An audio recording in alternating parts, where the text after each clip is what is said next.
Hello, everyone, and welcome to my General Hospital Gossip. I hope everyone is having a wonderful day. Before we begin, please hit the subscribe button and give this video a thumbs up. Drew is framed, Britt regrets returning, Anna suspects Willow, and more. On the September 15th episode of General Hospital, Drew, Cameron Matheson, tried to safeguard the documents he had in his safe, but thanks to Chase, Josh Swickard, and Anna's, Finola Hughes, Discovery, Ada Turner, Nazneen Contractor, advised him that it was too late. Meanwhile, Sonny, Maurice Bernard, got some peace of mind from Brick, Stephen A. Smith, Albrecht, Kathleen Gotti, and Britt, Kelly Thibault, got into a screaming match, and Jocelyn, Eden McCoy, and Vaughn, Bryce Durfee, were reprimanded by Brennan, Chris McKenna. Keep on reading to see how that and more went down. Bargaining chip. Drew summoned Martin to his hospital room and rehired him as his lawyer in exchange for getting the insurance fraud charges against Stella dropped and having her reinstated at GH. Then, Drew told Martin that he needed an injunction so the PCPD couldn't search his safe and find the evidence that Portia tampered with test results. You do realize that blackmail is a bad look on a sitting U.S. congressman, right? Some might even consider it a crime, Martin drawled. Nodding his head, Drew stated that the attorney had better make sure the police never see that evidence. A safe bet. While reviewing the inventory of Drew's safe, Chase found a receipt for a wire transfer to Judge Herron that could implicate the congressman in her death. Anna called Ada Turner in to share the news, but Justine felt the receipt for $1 million on its own was shaky without concrete proof that the Swiss bank account the funds came from was connected to Drew. The trio discussed the congressman's possible motives for paying the judge to rule against Willow, and Chase argued that it was a way for Drew to manipulate Willow and have her all to himself. After Anna warned Chase to calm down, she and Justine deduced that if Drew's bribe had been exposed, he'd have been motivated to stop Judge Herron from implicating him. Justine then received a call about Martin's request for an injunction, barring the PCPD from examining the contents of Congressman Kane's safe. Anna argued that because the safe was open, it hadn't been an illegal search, the contents were in plain sight. Justine warned that if the judge ruled in Drew's favor, everything in the safe would become inadmissible, including the receipt for the wire transfer. So, then that means that we wouldn't be able to prosecute Drew for bribery or use the wire transfer as a possible motive for murder, Anna groused. Chase piped in that the legal tactic was just more evidence that Drew was guilty. Reading the request on her phone, Justine noted that based on the way it was worded, Martin wasn't aware that the safe had already been inventoried. She then raced off to interview Drew about the wire transfer before the judge told her she couldn't speak with him. After Justine left, Anna chastised Chase for his conduct in front of the ADA. It confirmed for me everything that I'm concerned about. You are too emotionally invested in taking down Drew Kane, she declared. Chase asserted that Drew had put Willow through hell, and she had a right to know if Drew had her kids taken away from her. Having a light bulb moment, Anna wondered if Willow already knew, and that was potentially her motive for murder. Chase argued that Willow would never do something like that, and Anna warned him not to repeat her theory to anyone. Live wire. When Justine arrived at Drew's ICU room, the cocky congressman insinuated she was responsible for his shooting since she refused to have Michael arrested for assaulting him. Ada Turner reminded him that the PCPD was investigating the attempted murder. She was there to discuss the contents of his safe. Referring to his lawyer's injunction, a smug Drew refused to answer any questions, but Justine was delighted to inform him that the request was too late because his safe had already been searched. Drew was shocked when the ADA confronted him with evidence that he was behind the wire transfer to Judge Herron. Back to life, back to reality. Furious that Britt allowed her to believe she was dead while she was working on a top-secret research project, Albrecht lashed out, spitting that her daughter was cruel and selfish, just like her father. Nina tried to intervene as her aunt and cousin poked at emotional scars. I am the monster you raised me to be, Britt bellowed at her mom. With the WSB's interference putting an end to her research, Britt asked her cousin for a loan, but Liesl forbade Nina from giving Britt any money. Growing emotional, Britt said she felt Mutter liked her better when she was dead. That way, you could imagine me the way you wanted me to be, instead of having to deal with me as the person I actually am, Britt cried. You're right, Liesl countered, adding, as far as I'm concerned, Both of my children are dead. At least Nathan deserved my tears. Following the blow from her mother, Britt stormed out. Liesl later admitted to Nina that she will always love her daughter, but could never forgive Britt for letting them believe she was dead. The protector. Sunny was meeting with Carly and Brick in the office at Pozzolo's when Jason arrived. Carly was ticked at her best friend for not telling her where he'd been and was hurt that Sunny knew he'd gone chasing after Britt while she'd been left in the dark. After thanking Brick for the intel on the Five Poppies resort, Jason filled in Carly on how Britt's death had been faked and that he brought her back to Port Charles. Then, it was Jason's turn to get an update on what he missed while he was gone, like the restraining orders preventing Scout from seeing her family, and he wondered if Michael had an alibi for Drew's shooting. Once Carly left, Jason asked Sunny and Brick what was being done to make sure Michael was covered. Brick had a few ideas, but noted that it was going to be tricky to help Michael with an alibi after the fact. Then, Sunny told Jason how Danny and Rocco found Judge Heron's dead body, It was a and that coincidence she was in the water by his peers. Jason's mind immediately jumped to Sidwell being behind Heron's murder, just as Sunny had suspected. After Jason took off, Brick prepared to leave himself. But before he went, he promised Sunny that the evidence they planted would hold up under police scrutiny, leaving Drew with a lot of explaining to do. Brick also vowed that if authorities began looking to Michael as a suspect, his team would do whatever was necessary to make them stop. Harboring a grudge. As they waited on Pier 54 for the launch back to Spoon Island, Marco asked his father if he was responsible for Judge Heron's death. Sidwell claimed that Marco killed the judge the moment he went behind his back and blabbed to Drew that she'd been bribed. Jens added that Heron got rattled when a detective started asking questions about the Corinthos custody case, and he couldn't have that kind of loose end. When Marco got upset that his father had gone to such an extreme, Sidwell shared that he didn't make the decision lightly, but removing Heron was the only way to make sure that Sunny paid for Natalia's suffering and ultimate death. Jens then chuckled that Marco's firm was going to be busy over the next few weeks, with Diane and Alexis representing, knowing or being related to most of the suspects involved in Drew's shooting. That prompted Marco to tell his dad that since Alexis was a suspect and was being represented by Diane, he'd been Michael's attorney during the initial questioning, and Corinthos' alibi was flimsy. Just as the launch approached the dock, Jens made sure Judge Heron's death was a closed subject with his son.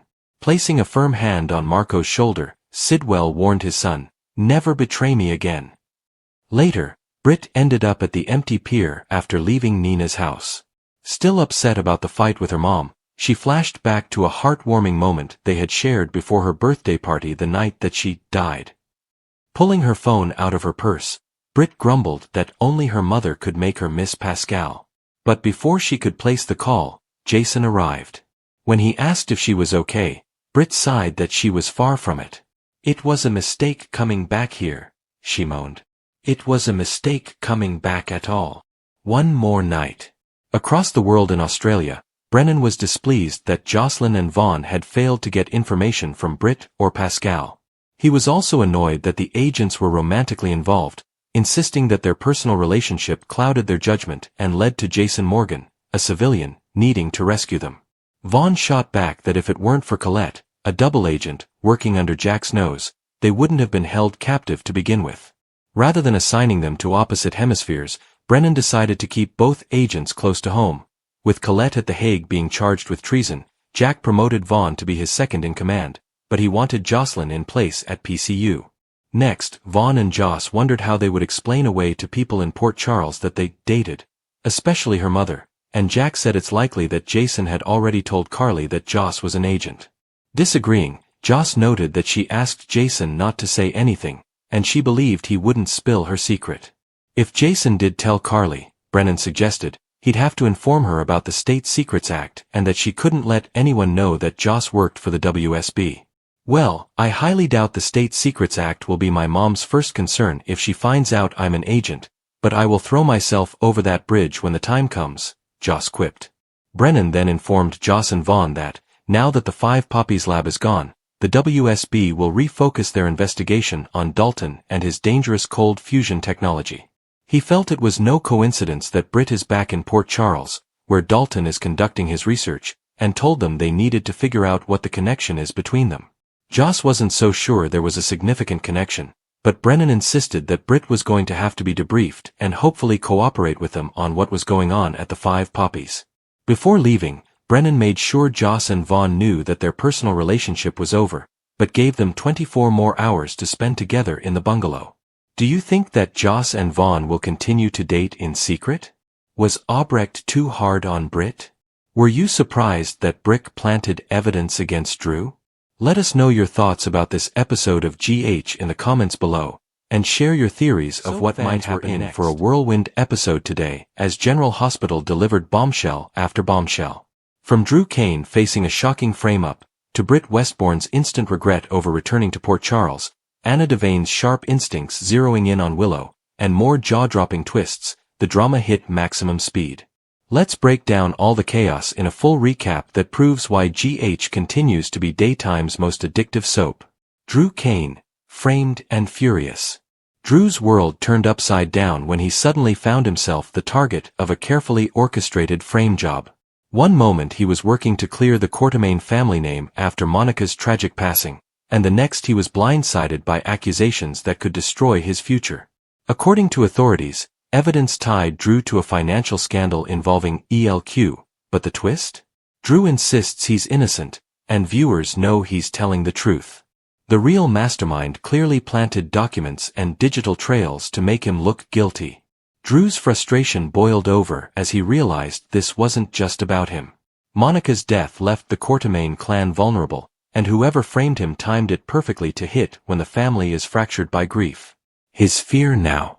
If he can't clear his name, he could lose Scout, and the Courtemains could lose everything Monica worked so hard to protect. Britt Westbourne, regrets already. When Britt walked back into Port Charles, many fans cheered. After all, she's a character who thrives in the middle of messy storylines. But today's episode painted a far more complicated picture of her return. From the moment she stepped back into the hospital, old rivalries reignited. Elizabeth Weber couldn't hide her skepticism, while Carly Corinthos all but rolled her eyes at seeing Britt again. Even Maxie tried to play peacemaker but admitted she wasn't sure Britt's return was good for anyone, including Britt herself. By the end of the day, Britt confided to Brad that she might have made a mistake.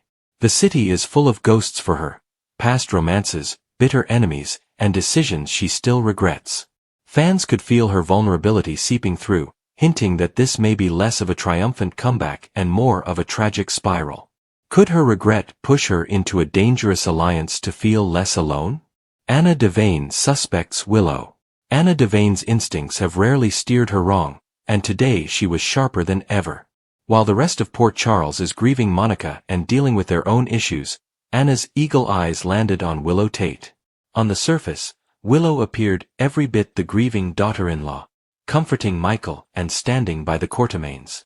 But Anna noticed small inconsistencies, Willow deflecting certain questions, tension whenever Drew's framing was mentioned, and subtle looks exchanged with others that suggested hidden knowledge. Anna quietly confided to Dante that Willow may not be as innocent as she appears. Viewers were left gasping. Could Willow be involved in Drew's setup?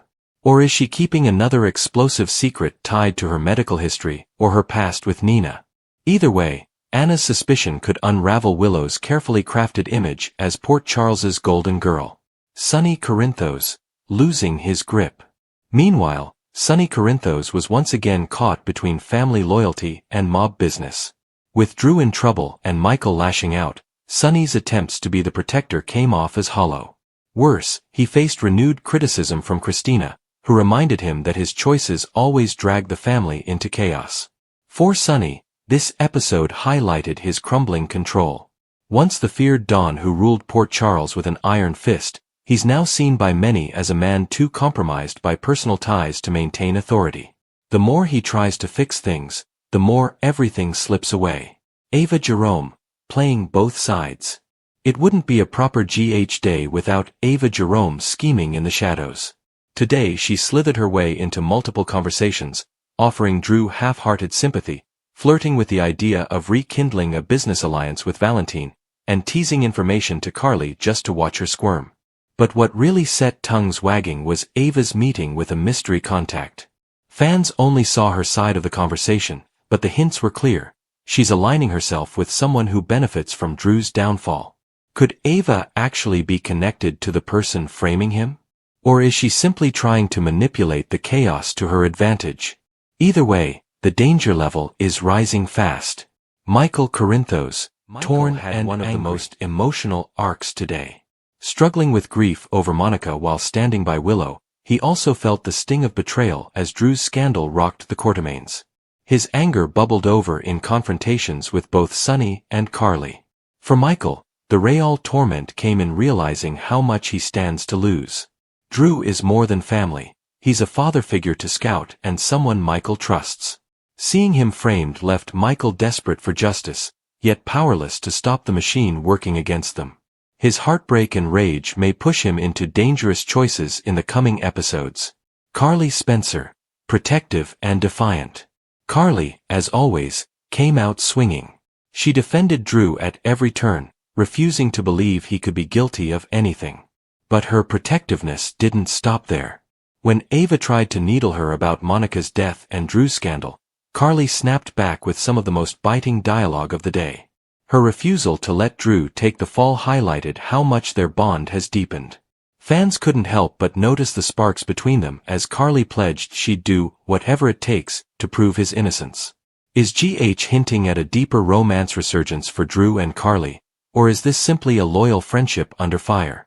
Either way, their connection is front and center again. Willow's secret, foreshadowing ahead? Though Anna's suspicions raised eyebrows, today's writing also seemed to foreshadow that Willow really is hiding something. She grew visibly uncomfortable when Monica's will was mentioned, and even more so when Scout asked questions about family legacies. Longtime fans know that Willow's backstory has gaps, particularly with her biological connections. Could GH be gearing up for another family bombshell that ties her to one of Port Charles's most powerful players? Or will it be revealed that Willow is complicit, knowingly or unknowingly, in Drew's framing? Either way, Willow's sweet facade may be crumbling. Christina and Blaze. Personal tensions. Amid the chaos, Christina Davis had a tense day of her own. Her relationship with Blaze is blossoming, but it's clear that Sonny's troubles and her loyalty to family weigh heavily on her. Blaze urged Christina to focus on their future, but Christina admitted she feels guilty turning her back on her father during his struggles. This storyline not only adds romantic stakes but also underscores the broader theme. Port Charles families are fractured, and everyone is being forced to choose sides. Elizabeth Weber, voice of reason or hypocrite? Elizabeth played a quieter but still important role today. She tried to calm tensions at the hospital when Britt's return caused waves, but many fans noted her subtle digs at Britt felt like old grudges resurfacing. Liz has had her share of secrets and scandals, so some viewers thought it hypocritical for her to judge so harshly. Still, her presence reminded everyone that the hospital remains a central hub where professional lives clash with personal vendettas. Valentine Cassadine, calculated observer. Valentine didn't dominate the episode, but his scenes carried weight. He carefully observed Britt's regret, Ava's slippery maneuvers, and Drew's panic. It was clear he's quietly assessing the board, waiting for the perfect moment to make his move. Valentine's power plays often come when least expected, and fans are buzzing that he may soon step into the vacuum created by Drew's framing. Could he end up controlling ELQ again? What comes next? By the end of today's General Hospital, the canvas felt like a ticking time bomb. Drew is cornered by false accusations, Britt is questioning her decision to return, Anna's suspicions threaten to expose Willow, Sonny is losing grip on his family, and Ava is more dangerous than ever. Fans are now left with burning questions. Who really framed Drew, and why? Is Willow hiding a secret that could rock Michael and the Quartermaines? Will Britt stick it out in Port Charles or flee again? Can Carly protect Drew without putting herself in deeper danger? And how much longer can Sonny maintain any control over his fractured empire? The fallout promises to be explosive, and today's episode set the stage for weeks of chaos to come. Final thoughts. If today proved anything, it's that General Hospital still knows how to keep fans glued to their screens. From the emotional beats of Monica's absence to the tangled web of secrets and betrayals, the soap delivered a perfect storm of drama. Drew's frame-up may be the central story, but the ripple effects are everywhere. Britt's isolation, Anna's suspicions, Sunny's decline, Ava's scheming, and Willow's growing mystery. Fans should buckle up, because this is only the beginning of a new, dark chapter in Port Charles. Sunny found a way to take down Drew on September 15th. General Hospital. The Sunny vs. Sidwell vs. Drew war has been an entangled mess for months, but Sunny may have just found a way to take them all down after the September 15th, 2025 episode of General Hospital. Things backfire on Drew. Now that Drew, Cameron Matheson, is awake after his shooting, he's realized he needs to cover his tracks, and that means preventing the PCPD from snooping through his safe, which has previously contained the evidence against Portia, Brooke Kerr, his grandmother's ring, and more. So Drew called the only person he can sort of trust, Michael E. Knight. Martin refused to return as his attorney at first, but when Drew offered to get the investigation into Stella, Vernee Watson, dropped, Martin did what he had to do for his friend. Martin was asked to inform the PCPD they had no right to look in his safe, but unfortunately for Drew, it was too late. ADA Turner, Nazneen contractor, arrived to Drew's room to let him know that they found a receipt for a $1 million wire transfer to the judge in Willow's, Caitlin McMullen, custody hearing, leaving Drew shocked. Sunny's master plan. Sunny managed to hit two nemeses at once. He's well aware that Sidwell, Carlo Rota, had to be behind the judge's death, and with a little help from Brick, Stephen A. Smith, they just framed Drew for paying her off. This may just get both targets off Sunny's back at once and aimed at Port Charles's true villains. General Hospital spoilers for September 16th will take a break from the Drew drama and instead circle back to Giovanni Mazza, and Emma, Braden Bruner, and their plan to take down Dalton, Daniel Goddard. Do you think Drew will convince the PCPD he wasn't involved in paying the judge? Let us know in the comment section. Know one thing for sure. Nothing ever stays peaceful in Port Charles for long. On September 15th, the long-running ABC soap delivered another jaw-dropping episode packed with betrayal, power plays, and one of the most shocking moves Sunny Corinthos has made in years. In what can only be described as a high-stakes game of the rinse, where enemies are methodically eliminated, exposed, or stripped of their power, Sunny appears to have found a way to finally take down Drew Kane. This twist has left fans buzzing. After all, Sunny and Drew were supposed to be allies. They shared mutual respect, occasional friendship, and even a united front against certain threats. But in the ruthless world of Port Charles, alliances are fragile, and loyalty can be twisted into leverage. Let's dive into the full breakdown of this shocking development, what it means for Sunny, Drew, Carly, and the entire canvas of General Hospital, plus how it sets up the next explosive chapters in the Corinthos-Kane feud. The calm before the storm. The September 15th episode began deceptively calm. Drew had been focused on trying to rebuild his life after Monica's tragic passing shook the Quartermaine family to its core. He wanted to be a pillar of strength for Sam, Scout, and even Michael. On the surface, Drew looked like a man determined to hold everything together. But underneath the surface, he was cracking. His connection with Willow had raised red flags. His friction with Michael was growing. And Carly, caught between her loyalty to Drew and her long history with Sunny, found herself walking on eggshells. Meanwhile, Sunny was keeping his cards close to his chest. To many, it seemed like Sunny was too distracted by his mental health struggles and mob rivalries to focus on Drew. But longtime fans know that Sunny never truly lets anything slide. If he sees someone as a threat, he doesn't rest until the rinse cycle washes them out. Why Drew became Sunny's target. At first glance, some fans were stunned to see Drew land in Sunny's crosshairs. After all, Drew has never been the typical mob rival. He's not running territory, not trafficking shipments, and not trying to unseat Sunny's empire. So why would Sunny go after him? The answer comes down to two things: family and betrayal.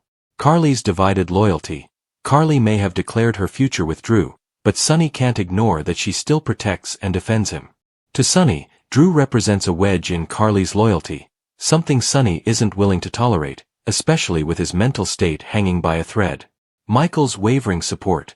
Michael's trust in Drew has been eroding.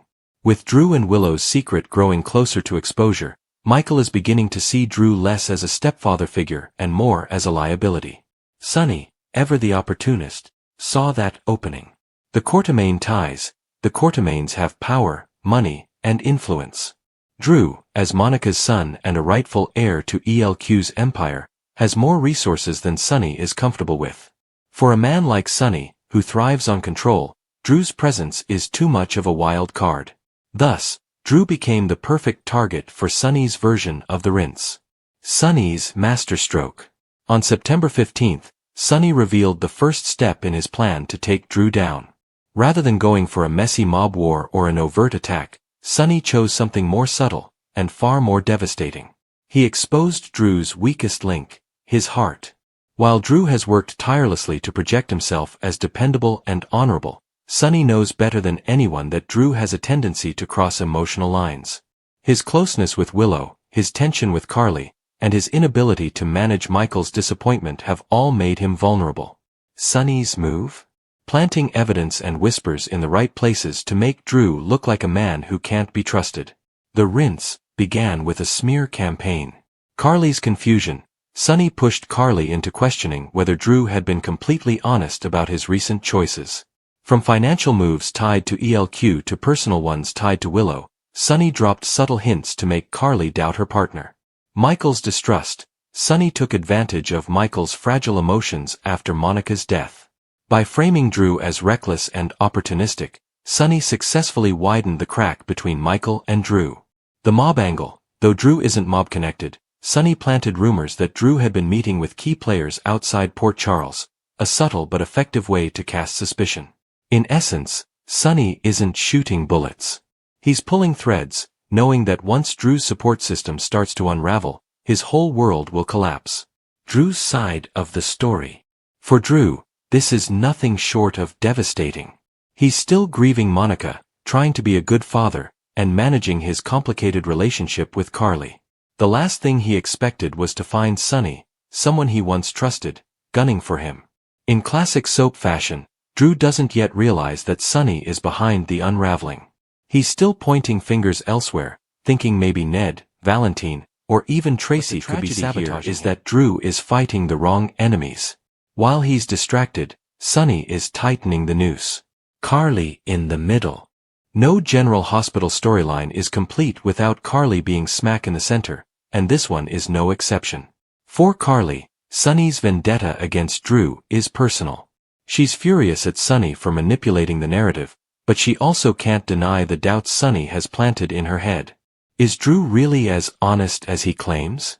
Could there be more to his closeness with Willow? And is Drew secretly building alliances outside Port Charles that could eventually endanger her family? Carly's torn heart is exactly what Sonny wants. By pulling her loyalty away from Drew and back toward him, even subtly, Sonny knows he's winning the rinse. Fan reactions. The September 15th episode sparked a firestorm online. Twitter, Facebook groups, and soap forums lit up with divided reactions. Team Sonny fans applauded the mobster's return to form. They love seeing Sonny playing chess again instead of being painted as weak or unstable. Team Drew fans called foul, arguing that Drew deserves better than constant sabotage. Many believe the writers are unfairly using Drew as a pawn to prop up Sonny's storyline. Team Carly fans expressed frustration that Carly is once again caught between Sonny and another man. Some are demanding that Carly finally choose herself rather than being defined by her romantic ties. The debate is fierce, but one thing's certain, everyone is talking about this twist. What this means for the future. Sonny's rinse of Drew isn't just about today's episode. It's setting the stage for weeks of fallout. Here are the biggest implications. A Carly-Sonny reconnection? If Sonny successfully erodes Carly's trust in Drew, we could see another round of Sonny-Carly sparks. Michael's power shift. Michael could abandon Drew completely, aligning with Sonny once more.